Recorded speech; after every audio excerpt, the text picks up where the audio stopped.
Alors, on s'est interrompu quelques minutes et on est allé redécouvrir votre site sur la Wayback Machine. Donc on a retrouvé effectivement notamment des captures de 99, mais qui vous permettent de retrouver ce que vous aviez fait en 98, hein, ces fameux contenus dédiés à la Coupe du Monde, alors très illustrés, avec en effet à la fois les scores, à la fois des photos des joueurs, etc. Donc on invite aussi nos auditeurs là, et visionneurs à aller revoir, hein, sur la Wayback Machine ces éléments. Et on constatait en regardant rapidement les quelques captures, hein, qui avaient été faites à l'époque par Internet Archive que il y avait eu une évolution assez rapide du design. Alors j'ai envie de revenir un peu sur ça. L'architecture du site, c'est-à-dire vous partez, alors peut-être pas de rien, mais comment on dessine un site web à l'époque, pourquoi il évolue et à quel rythme, est-ce que vous vous souvenez un peu comment vous avez Oui, alors il a évolué en... Il y a eu un changement il y a eu un webmestre bis qui est arrivé comme renfort au moment justement un peu avant la Coupe du Monde pour fabriquer des pages dédiées à l'événement et qui du coup a fait un peu plus largement un réhabillage de l'ensemble du site avec... je me souviens plus très bien, il y a eu un moment où il y avait la mode, vous savez, des frames. Et je crois que... Alors, on en sortait, je crois. On a eu, pendant une brève période, un site avec des frames. Et on en est ressorti pour revenir à des pages entières qui étaient centrées sur la gauche, il me semble. Et vous disiez que vous aviez, vous, un peu regardé les sites de l'étranger. Ça vous sert aussi de modèle de vous dire site de la BBC, etc. Oui. Qui avaient des standards beaucoup plus professionnels que les nôtres, beaucoup plus... Ils étaient très, très en avance, ils avaient des moyens que nous n'avions pas.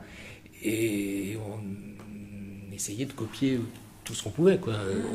Mais encore une fois, avec les moyens du bord. C'est-à-dire qu'on n'avait pas de graphiste, d'infographiste professionnel à employer. Ce que vous disiez, c'est que presque les gifs étaient faits main. Absolument. Ah oui, tout était fait par nous. Donc le Be Small Look Big, qu'on entend souvent à l'époque, en disant avec peu de moyens on peut faire des choses extraordinaires, c'est à la fois vrai, à la fois faux. C'est ce que vous dites. Oui. Bah oui, parce que c'est... Il y a beaucoup d'énergie. Oui, c'était là un peu too small. Oui, faire fonctionner à deux types de chaînes d'information sans contenu et sans... C'était pas... Et est-ce que vous gardez quand même un bon souvenir? Est-ce que c'est une période quand même exaltante d'avoir... Oui, parce que on avait la possibilité on avait une idée, on pouvait la mettre en application tout de suite, quoi. C'est-à-dire qu'on se concertait sur, la création d'un dossier sur tel thème d'actualité important. On se mettait d'accord en un quart d'heure et puis ensuite on se lançait et 3 jours plus tard on avait le résultat en ligne, quoi. Ça c'est quand même assez... Et on a l'impression qu'à la fois, alors vous avez des contraintes quand même fortes, c'est-à-dire que vous êtes à la fois sans pilotage exactement, au milieu de tout ça, donc extrêmement libre, à la fois avec des résultats attendus qui sont presque impossibles à atteindre, puisque sur le web à cette époque-là, on sait effectivement qu'on ne fait pas, on a beaucoup de mal à faire de l'argent. En même temps, il y a cette liberté de... Il y avait une grande liberté, parce qu'il y avait même, on s'était posé évidemment assez tôt des problèmes de droit d'utiliser des documents qu'on reprenait, qu'on piquait sans vergogne à gauche et à droite. Et je me souviens que le service juridique avait été consulté très, très tôt. Et en gros, la réponse était, pour le moment, allez-y. Faites ce que vous voulez, parce qu'on est dans une période expérimentale. On ne sait pas, ça va s'organiser. Bientôt, il faudra faire attention et on ne pourra pas utiliser tout ce qu'on veut et faire n'importe quoi. Mais pour l'instant, allez-y. Il n'y a pas de règles. Et c'est quoi? C'est plus de la... parce qu'en fait... Il y a quand même ce débat sur est-ce qu'il y a vraiment un vide juridique ou pas. Et certains disent qu'il y a déjà des lois qui s'appliquent. Mais bon, là, il y a un certain flou. Est-ce qu'il y a aussi une incompétence tout simplement du service à savoir ce qu'il faut faire? Ou est-ce qu'ils se disent non, on peut se permettre encore? Non, ils se disent ça. Ils se disent...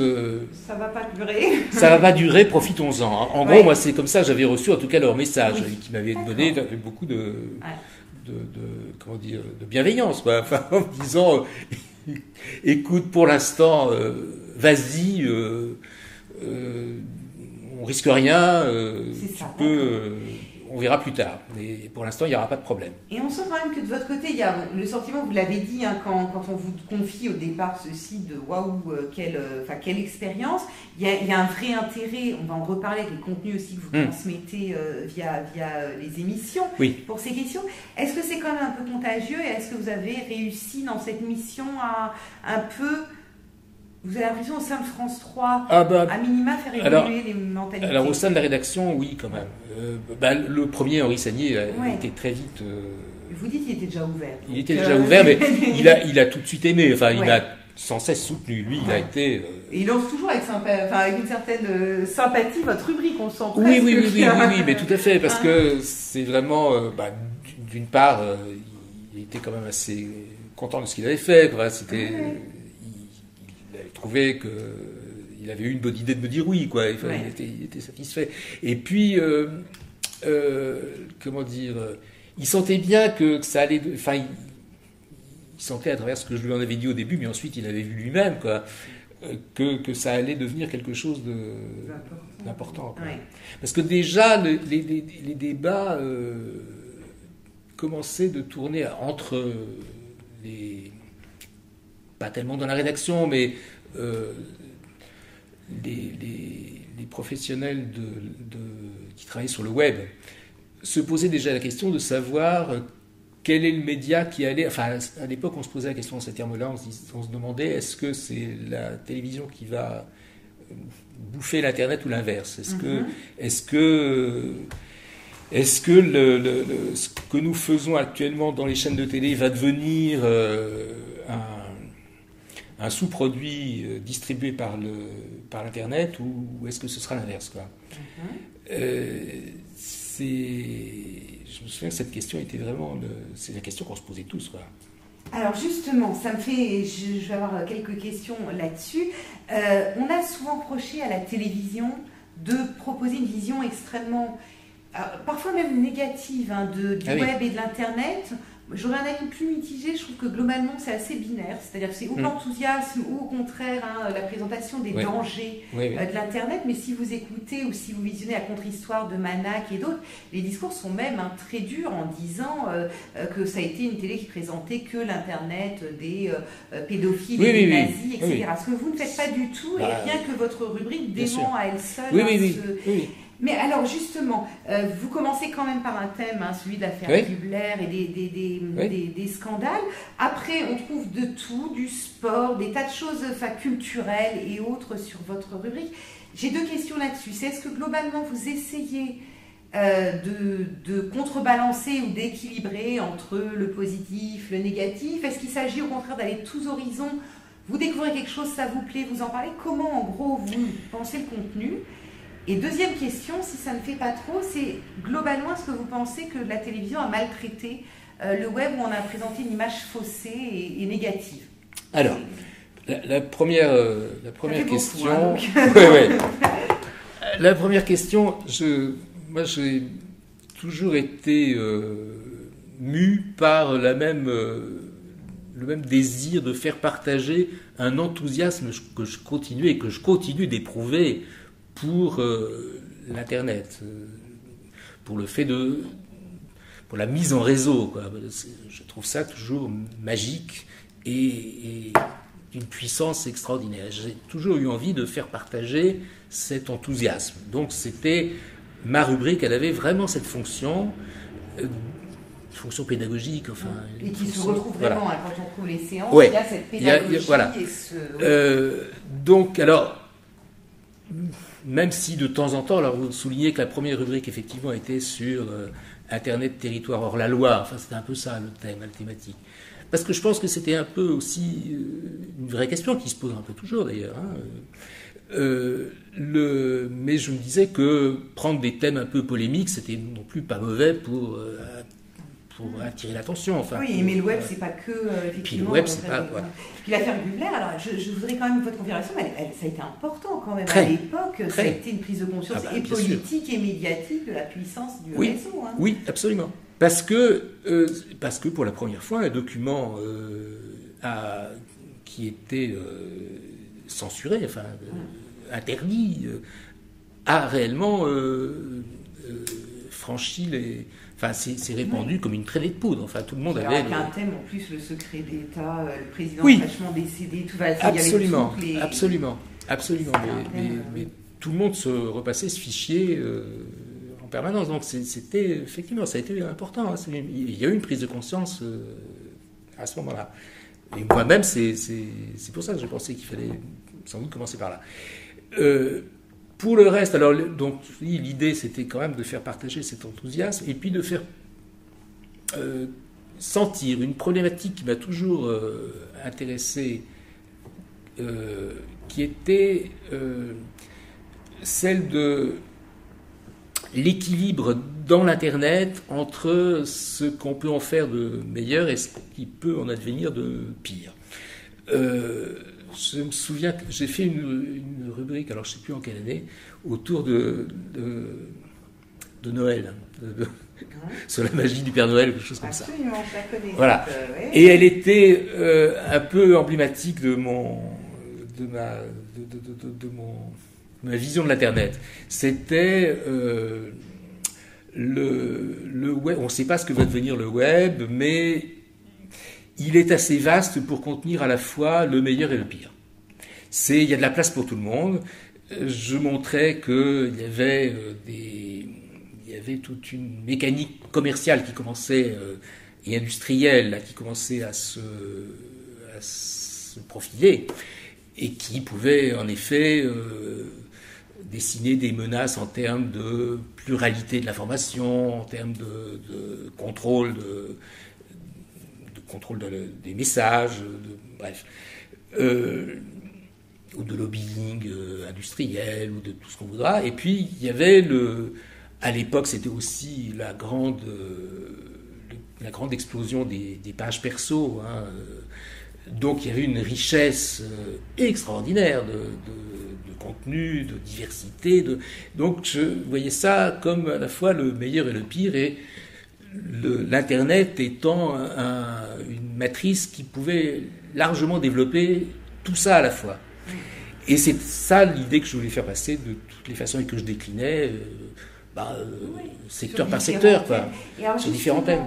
Deux questions, et on reviendra un petit peu ensuite aux visions de la télévision de façon plus générale. C'est, est-ce que vous avez par hasard été contacté du coup par des sites, éventuellement de commerce ou autres, qui disaient faites-nous une place, ou est-ce que vous pouvez nous montrer dans votre rubrique, oui, alors ou des entreprises qui auraient trouvé intéressant, enfin, est-ce qu'il y a eu du coup ce type de... Ça fait de la publicité éventuellement gratuite pour des sites ou sans... Alors, j'ai pas de souvenir direct d'avoir été contacté par des sites ou des marques, mais je sais que j'ai eu quand même... je me souviens c'était plutôt... Ça passait par Blin. C'est-à-dire que je me souviens de... C'était à quel point? C'était tout un truc sportif où... je ne sais plus ce que c'était. C'était, je crois que...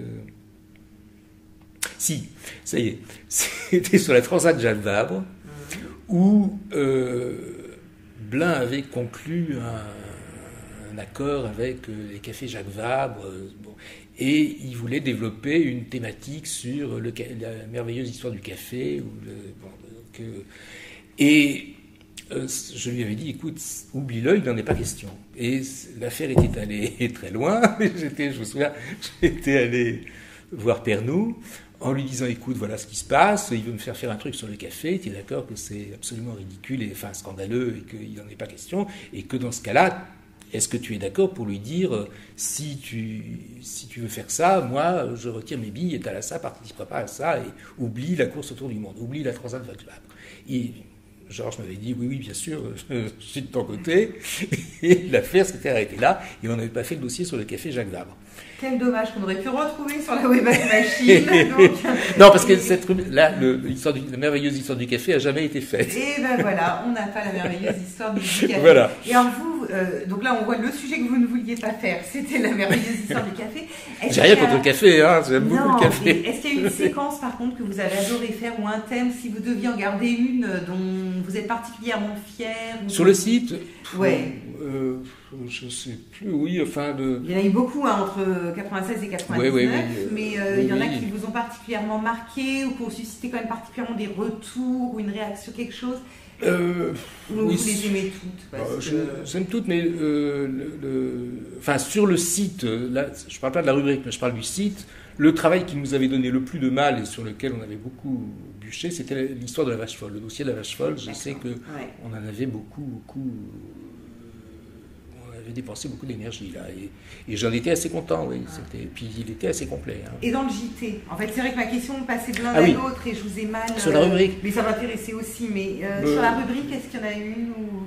Bon, la première est forcément marquante, mais oui, je me souviens de celle sur Noël parce que je ne sais pas pourquoi. Il y a quelque chose. Alors si, je me souviens aussi d'une qui m'avait bien, que j'avais aimé faire, c'est sur Lady Di, sur la mort de Lady Di. D'accord. Parce qu'on voyait, je me souviens, vous savez, c'était, il y avait le monument, la flamme sur le pont de l'Alma, qui était fleuri par les gens venaient apporter des fleurs. Et sur le web, il y avait, mais alors, des milliers de sites d'hommage. Lady Di Tribute, qui c'était vraiment un phénomène social d'une ampleur incroyable, quoi, sans précédent. Il y avait une espèce de quelque chose comme il y avait un rituel, enfin il y avait quelque chose de religieux là-dedans. Hein. C'était et j'avais beaucoup, je l'avais illustré, j'avais essayé de me montrer. Ça me semblait effectivement dessiner quelque chose d'important. Enfin, et qui passait par le web, beaucoup. Vous avez qui passait beaucoup par le web, oui. Non, mais c'est intéressant, parce qu'on a une collègue qui travaille, Fanny Georges, qui est dans notre équipe Web 90, mais qui par ailleurs a un projet de recherche qui s'appelle Énéide, dédié aux éternités numériques, et en particulier à tout ce qui est commémoration, hommage, cimetière sur le web, etc.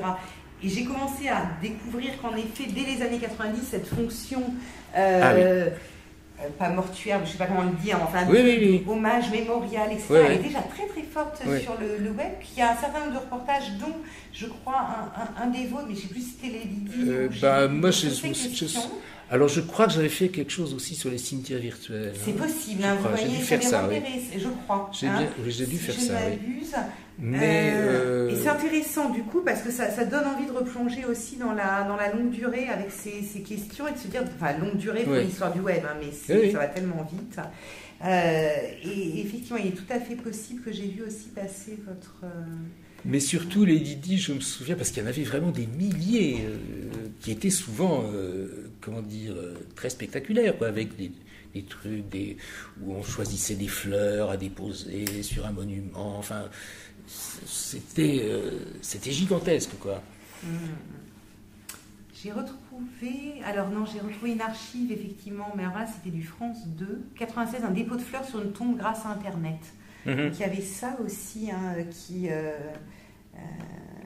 était passé. Une émission, effectivement, sur les cimetières virtuels sur la une.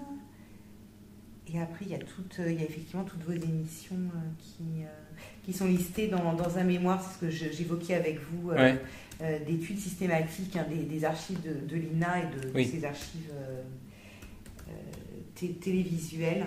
Je reprenne tous ces éléments. Mais donc oui, ces hommages à Lady Di, en tout cas, sont aussi un phénomène qui vous marque. Oui, ça a été un marqueur temporel. Là, je pense que je me souviens de ça.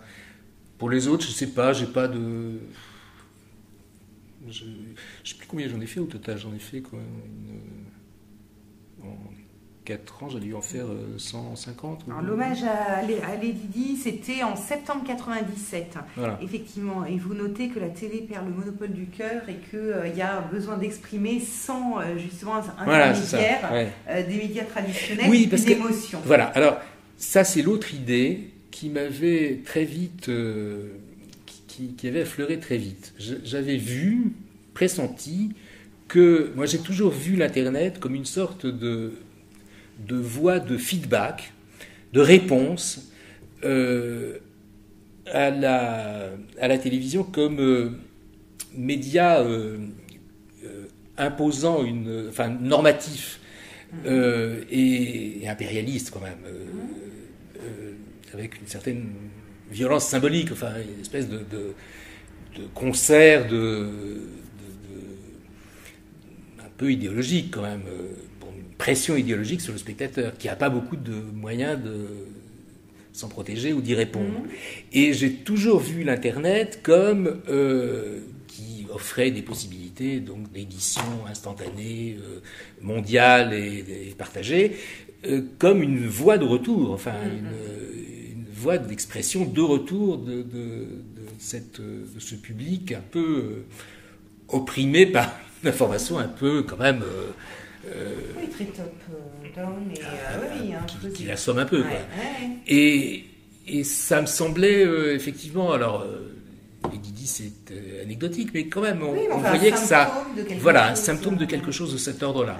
Alors vous devez être aujourd'hui complètement confirmé dans cette idée qu'il y a une revanche quand même. Absolument. En même temps, je suis absolument terrifié par la forme que ça a pris, parce que on ne pouvait pas du tout imaginer, évidemment, que ça prendrait la forme de Facebook et que ça allait devenir, alors là, au contraire, que cette possibilité d'expression en retour allait pouvoir à son tour être manipulée et utilisée, exploitée, etc. Et allait devenir la source d'une industrie dont on ne sait pas trop qui elle sert et ce qu'elle vise. Ça, je ne l'avais pas aperçu du tout. D'accord. Oui. Et là, il y a de nouveaux enjeux en termes informationnels et tout qui se posent. On voit beaucoup aujourd'hui monter la thématique de décoder l'information, de la fausse information partant et des médias et des réseaux sociaux, etc. Donc on se retrouve, qui n'est pas une thématique totalement neuve, mais qui est réinvestie par ces... C'est ça. Et la télé, alors je vous ai posé trop de questions, enfin pas trop de questions d'un coup, mais on a répondu qu'à une partie de la question. Selon vous, dans cette période, qui est vraiment une période séminale au niveau vraiment adoption, découverte des usages, etc., la télé a-t-elle plutôt joué un rôle négatif, comme aujourd'hui on le met souvent en avant, ou est-ce qu'il y a eu, et finalement quand on regarde dans le détail, dans les archives, qui ne sont toujours que des sélections aussi, mais qui on n'aura jamais le regard qu'avait à l'époque le spectateur, donc on le voit aujourd'hui avec un regard détaché d'historien, mais j'ai l'impression quand même qu'il y a une vraie pédagogie, parfois maladroite, parfois, je ne parle pas de votre émission, mais globalement qu'il y a aussi un effort de la télévision pour expliquer le réseau. Oui, il y avait... Alors, encore une fois, il y avait les deux. Il y avait, en même temps, je me souviens que même à l'intérieur de la rédaction, il y avait aussi des malentendus, voire des conflits, voire des divergences. C'était polarisé, quoi. Ouais, c'était polarisé. Et je me souviens, vous parliez de pédophilie, j'avais une consoeur qui était spécialisée, si j'ose dire, dans les affaires de pédophilie, et qui suivait tous les procès, etc., et qui était très remontée contre l'Internet en disant c'est un repère de pédophilie, qui a été vraiment Pour elle, c'était l'essentiel de l'instrument, ça consistait en ça. Je me souviens aussi d'un autre conflit, c'était très marrant, avec un confrère qui un jour... c'était à propos, alors cette fois-ci, du hacking et de criminalité informatique, de virus. Alors il y avait une histoire d'alerte à un virus. Alors je ne sais plus en quelle année c'était ça. C'était le virus du 1er janvier ou quelque chose comme ça, non? Je ne sais plus. Bref, il y avait une alerte qui disait tel jour à telle date, un virus qui a été instillé subrepticement sur la plupart des réseaux de toutes les entreprises dans le monde entier. Voilà. Les virus, les maladies. Ah non, on a un virus informatique. D'accord, donc j'étais pas d'accord. Donc, telle date à telle heure, il va se déclencher, etc. Il va frapper. Bon. Et je me souviens que C'était pas le fameux bug de l'an 2000. Non. Il y a eu ça, il y a eu encore... Ah oui, non, c'est le bug de l'an 2000. Non, c'était bien avant. C'était avant. Okay. Et c'était la première fois dans les médias grand public, on parlait de virus informatique sous cet aspect-là, l'aspect menace, terrifiant, tout ça, on va tout bloquer. On disait attention, les banques sont menacées, tout ça. Et je me souviens que j'avais eu un différend assez violent avec confrère qui voulait aller planquer, qui voulait demander à, je ne sais plus, la Société Générale ou je ne sais plus quelle banque, d'aller de la nuit à minuit dans leur service informatique pour voir ce qui se passait. Et j'avais eu toutes les peines du monde à lui dire, mais c'est une idée idiote, qu'est-ce que tu veux qu'il se passe? Il ne se passera rien par définition, ou ils vont éteindre les machines, ou ils sont en train de travailler pour essayer de se protéger, mais si tu crois qu'à minuit tu vas voir apparaître le diable sur un écran, oublie-le tout de suite, ça ne peut pas se passer comme ça, ça ne va pas être ça. Photogénique, tu vas vraiment dépenser une équipe pour rien, quoi. Et de nuit en plus. Et de nuit en plus, oui. Donc, d'accord, oui. Et je me souviens que ça avait alimenté dans la rédaction une espèce de débat sur parce qu'on commençait de se dire effectivement ça participait de ce côté diabolique de l'internet qui aussi véhiculait des virus, du hacking, et on commençait d'en parler. Des recettes de bombes sur Internet. À un moment, on trouve aussi ces débats autour des attentats. Oui. Oui, alors ça, je sais pas, j'arrive pas à le dater, mais c'était peut-être... La recette de bombes sur Internet, 95-96, c'est déjà... Peut-être, oui. Peut-être bien. Ça fait déjà... Recette bombes Internet, il y a un reportage sur France 2, notamment, en 95, août 95, terrorisme et réseau.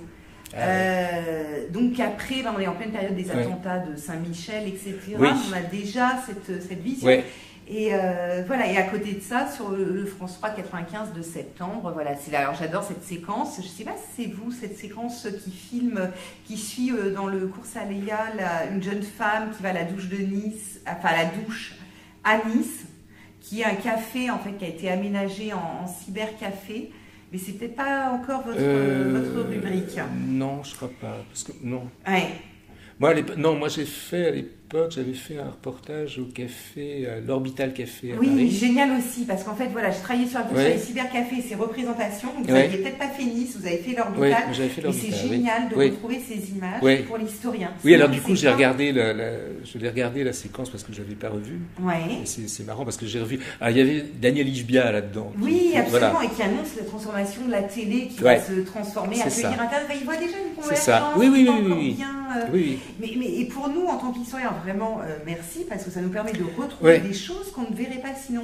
Comment était un cybercafé à l'époque? C'est grâce à ces archives, notamment qu'on le retrouve. Oui, c'était... Et c'est un plaisir de revoir les témoignages des gens, de leurs pratiques, de la façon de s'organiser. Non, c'est très beau. Et sur la thématique de la bombe, on était quand même avant le 11 septembre, hein, donc c'était... Là, on n'avait pas du tout la même... quand on parlait de terrorisme, c'était pas du tout de la manière dont on en parle aujourd'hui. C'était pas... Ah, mais TF1, c'était déjà... On trouve là... Enfin, moi, je vois France 3, tiens, d'ailleurs, il y a aussi... Non, c'est sur Los Alamos, c'est pas la même chose, mais bombe artisanale sur Internet, quand même. Alors, on en trouve en 2001, effectivement, M6 en parle, mais dès 95, mais par rapport aux attentats, effectivement... de Saint-Michel. De Saint-Michel et aux actions du GIA de mémoire, c'était ça. C'est 95 Saint-Michel, il me semble. Oui, tout à fait. Donc voilà, donc on trouve un certain nombre déjà d'éléments. C'est intéressant pour nous aussi de voir à quel point un certain nombre de débats traversent les époques sur la toile, puisqu'on est aujourd'hui en plein dans ces débats, évidemment. Mais à l'époque, ce n'était pas un vecteur de communication pour radicaliser ou autre. Mais il y avait déjà ces enjeux, en tout cas géopolitiques. Et prévention. J'ai envie enfin alors de vous poser une dernière question pour finir. Vous avez constitué une archive avec non pas les émissions puisque je suppose qu'elles sont propriétés, archivées par l'INA et puis elles sont archivées par l'INA, mais peut-être pas toutes les. Je crois que si sur INA Média elles doivent y être toutes. Hein. Les journaux ils sont tous a priori. Oui. Oui, ça c'est conservé ici, absolument. Mais vous, votre archive c'est du texte. Oui, alors parce que j'aurais bien voulu conserver. Alors j'ai conservé moi sur ça, c'est moi qui l'ai conservé personnellement, quoi. Alors j'ai conservé, sur des CD, je dois avoir des vidéos de certain nombre de ces rubriques, des captures pas des captures d'écran, des copies de cassettes, des émissions. Et vous avez trouvé tous les textes, donc vous les aviez. J'avais les textes, oui, je les avais gardés sur mon ordi, oui. Oh, c'est pas si évident, moi j'ai perdu plein de choses entre Ouais. les années 90 Ouais. et aujourd'hui. Non, mais quand j'ai quitté TVTel, quand même, quand j'ai quitté la gestion du site, j'ai emmené dans mes bagages, j'ai aspiré à une partie du site, ce qui me paraissait devoir être sauvé, quoi, parce que je savais que ça allait, ça risquait de disparaître. ça allait valser, et ça a disparu très vite du site. Hein. Donc, et alors pourquoi ce souci de mise en archive, vous l'avez fait donc très rapidement ou c'est... Ah bah oui, je l'ai fait. Je l'ai fait quand j'ai arrêté parce que. D'accord. C'est vous dire je garde une trace et je oui. D'accord. Donc j'ai aspiré tout le répertoire sur le net. Donc avec l'ensemble, alors sauf les vidéos parce que les vidéos j'avais pas le moyen de les archiver. Enfin, à l'époque on n'avait pas des stocks, enfin il n'y avait pas du stockage suffisant sur des clés USB. Enfin, je pouvais pas stocker les vidéos. Et votre idée, c'est que ça soit pas perdu? Ouais. Bah, je me suis dit oui. Bon, et la preuve, c'est utile puisqu'on est là aujourd'hui. Oui. À ça, il y a ces traces, mais. Si vous voulez, comment vous dire, je sais pas, oui, c'est pas forcément avec une grande vision déjà patrimoniale, mais c'est juste vous dire si je les garde pas, ça. Mais je me suis dit, si je les garde pas, moi, personne les gardera. Je peux les garder d'une façon un peu organisée, enfin un peu. Donc, j'ai fait ça. J'ai mis ça de côté, puis ensuite je me suis dit, bon, voilà. Vous voyez, 17 ans après, ça intéresse. Et c'est que 17 ans après, mais ça peut intéresser aussi pour l'avenir. Oui. Donc, au même titre, j'ai gardé tous les... C'est marrant parce que j'ai sur mon site, sur mon site perso, j'ai un site privé qui me sert à archiver tous les documents que j'ai utilisés. Et j'ai gardé tous les bookmarks des sites que je consultais pour faire la rubrique. Donc j'en ai des kilotonnes, quoi. Ah, c'est intéressant. Et alors, il m'est arrivé, il n'y a pas très longtemps d'ailleurs, d'essayer de visiter ces liens. 90% sont inopérants. Oui. 90% de ce que c'est impressionnant, Internet Archive avait calculé la durée de vie d'une page web qui est, page web, c'est entre 75 et 100 jours. Alors vous imaginez 17 ans après tout ce qui a été perdu. Après on pourrait retrouver ce parcours via, en partie seulement, et de façon très partielle, mais les archives du web. Beaucoup plus aujourd'hui évidemment. Et aujourd'hui, vous n'auriez pas besoin, je pense, de sauvegarder votre réalisation, ce que l'INA l'aurait d'emblée fait avec ses archives du web. Bien sûr, mais c'est depuis... en 99, ça n'existait pas. Non, le dépôt légal datant de 2006. Mais c'est impressionnant, en effet, Ah oui, c'est très étrange. Très étrange. C'est normal d'ailleurs quand on regarde ma rubrique, il y a la liste des liens, il suffit de cliquer sur les liens et on voit très vite qu'ils sont quasiment tous morts. Tout à fait. Écoutez, on y reviendra. Moi, je vais continuer à cliquer, à explorer ça. Merci beaucoup en tout cas de ce témoignage. Merci à vous. Merci de votre intérêt.